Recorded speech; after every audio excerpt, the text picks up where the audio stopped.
안녕하세요. 5월 11일 수요일의 블록체인 투데이입니다. 비트코인이 지난해 11월 최고가 대비해서 반토막이 났습니다. 현재 암호화폐 시장의 하락세를 두고는 제2의 닷컴 버블이다 이런 평가도 나오고 있는데요. 억만장자 기업인 마크 큐바는 현재 암호화폐 급락세가 2000년대 초에 기술과 인터넷 기업들을 강타했던 닷컴 버블을 연상시킨다고 설명했습니다.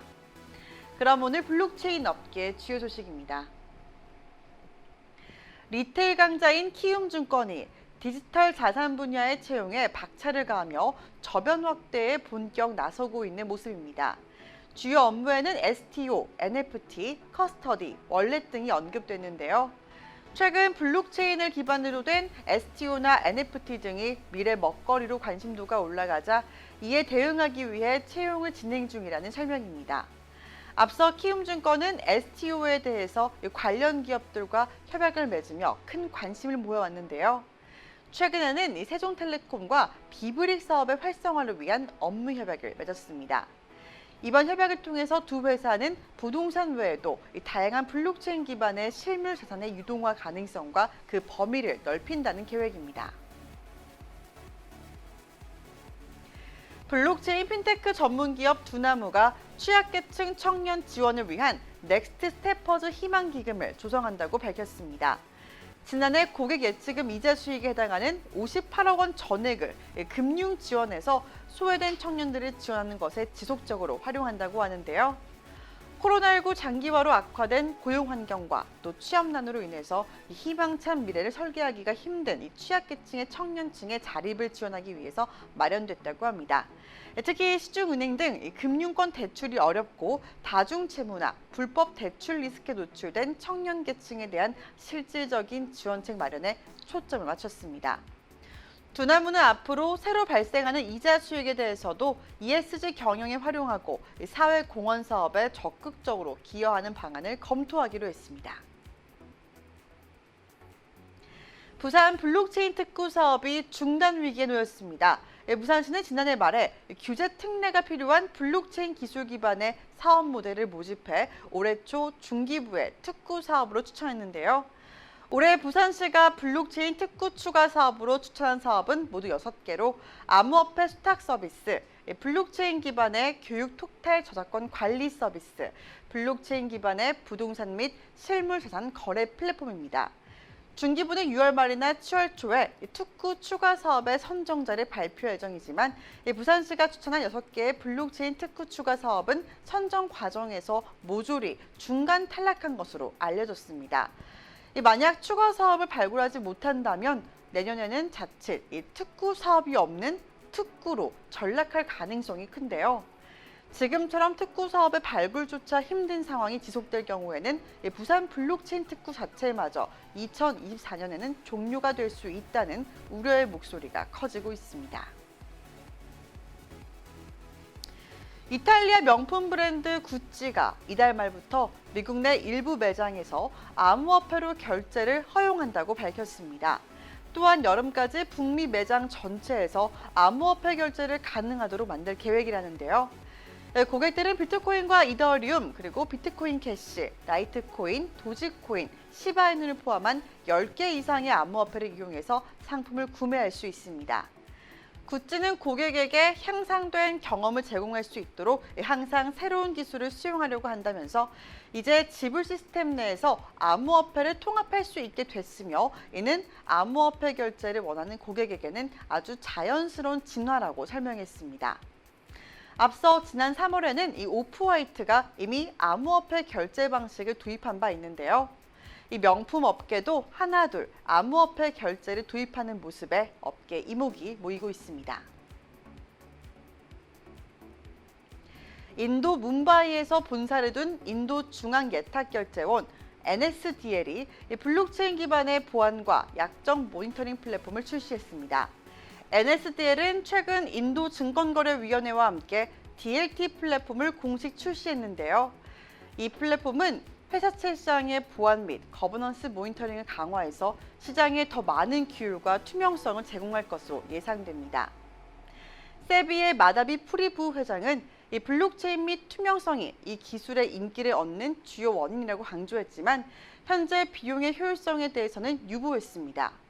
부는 이것이 우리가 익명성을 원하지 않기 때문에 이 기술 측면이 사용될 것으로 예상되지 않는 개인 DLT의 표현과 또 우리가 일반적으로 중앙은행 디지털 통화라고 부르는 것 사이에 가장 큰 단일 차이점이다. 이렇게 말했습니다.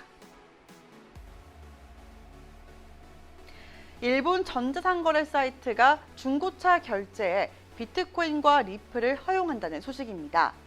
SBI 아프리카 주식회사의 자회사인 SBI 모터 재팬은 고객이 비트코인과 리플을 사용해서 중고차에 지불을 할 수 있게 됐다고 발표했는데요.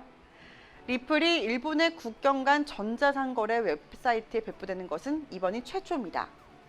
암호 거래를 통한 자금 세탁과 또 테러 자금 조달을 방지하기 위해서 적절한 보안 방법을 사용할 것으로 예상이 되고 있습니다.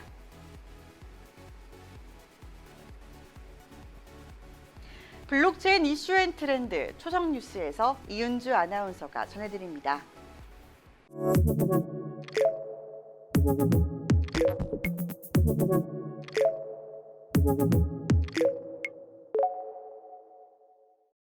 블록체인 업계 화제의 뉴스를 초성으로 알아보는 초성 뉴스 시간입니다. 간밤에 있었던 업계 소식들, 어떤 것들이 있었는지 함께 살펴볼까요? 첫 번째 초성입니다.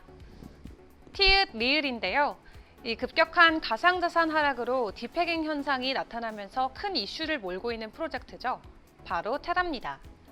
테라의 스테이블 코인인 UST가 뿌리채 흔들리고 있는데요. 최근 이 같은 디패깅 현상이 나타난 배경에는 강한 UST 매도 수요가 꼽히고 있습니다. 매도세가 이어지자 UST의 알고리즘 기반 가치 안정 시스템이 흔들린 것으로 풀이해 볼 수 있는데요. 이에 테라 생태계를 지원하는 루나 파운데이션 가드는 지난 7일 디패깅 이후 익명의 시장 조성자에게 15억 달러 규모의 가상자산을 대출한다고 밝히기도 했습니다. 그럼에도 여전히 이어지고 있는 테라의 디패깅 현상, 하루빨리 원래 위치로 돌아와 주기를 바랍니다. 두 번째 초성입니다. 키읔 이응 비읍 이응 시옷인데요. 거래소 최초로 나스닥에 상장하면서 큰 관심을 받은 곳이죠.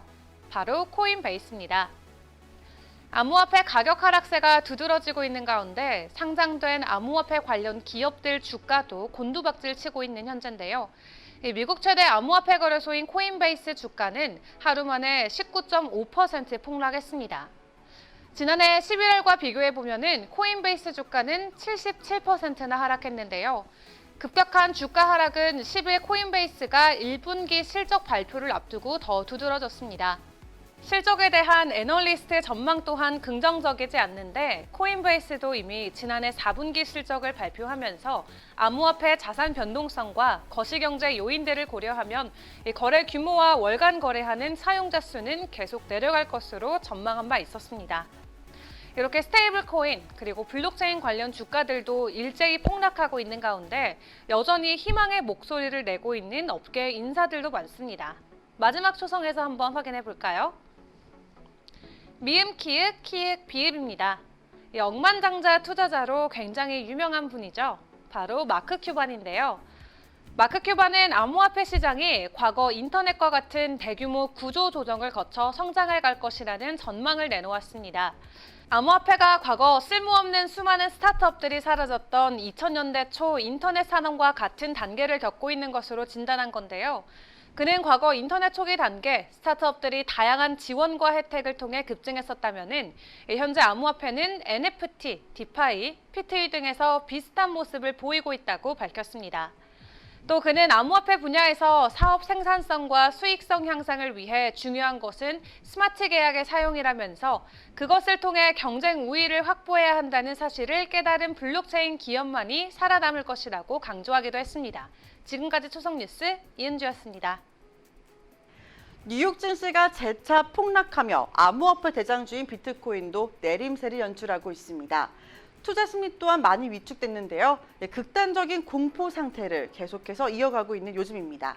과연 하루 동안에 이 암호화폐 시장에 대한 전문가들 전망은 어떻게 바뀌었을지 정오의 블록체인 투데이 플러스 통해서 함께 자세히 알아보겠습니다. 그럼 소통의 시간까지 함께 할게요. 안녕.